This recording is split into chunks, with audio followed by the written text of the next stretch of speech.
Artificial intelligence ഉപയോഗിച്ച് കേരളത്തിൽ ആദ്യമായി നടന്ന സൈബർ തട്ടിപ്പിനെ കുറിച്ച് നിങ്ങൾ അറിഞ്ഞു.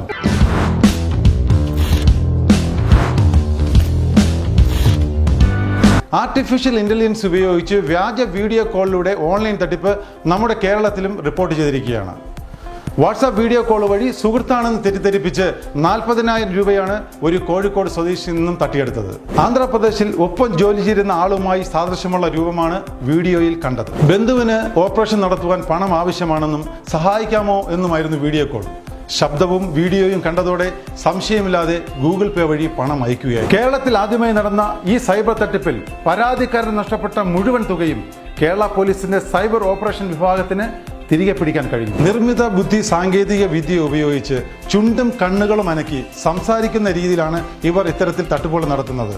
ഇവർ സോഷ്യൽ മീഡിയ അക്കൗണ്ടുകളിൽ നിന്നും ഇതിലേക്കായി ഫോട്ടോകൾ ശേഖരിക്കുന്നു. ഈ ഫോട്ടോകൾ AI സംവിധാനത്തിലൂടെ മാറ്റി അവർ വീഡിയോ കോളിനായി ഉപയോഗിക്കും. ഒറ്റനോട്ടത്തിൽ വീഡിയോ കോൾ കാണുമ്പോൾ നിങ്ങളുടെ പ്രിയപ്പെട്ടവരാണെന്ന് തോന്നും.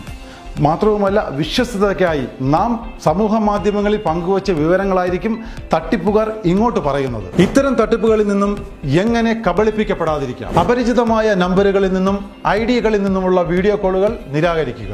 സോഫ്റ്റ്വെയർ വഴി ഡീപ് ഫേക്ക് ചെയ്യപ്പെട്ടു വരുന്ന വീഡിയോകൾക്ക് പൊതുവെ ഗുണമേന്മയും വ്യക്തതയും കുറവായിരിക്കും.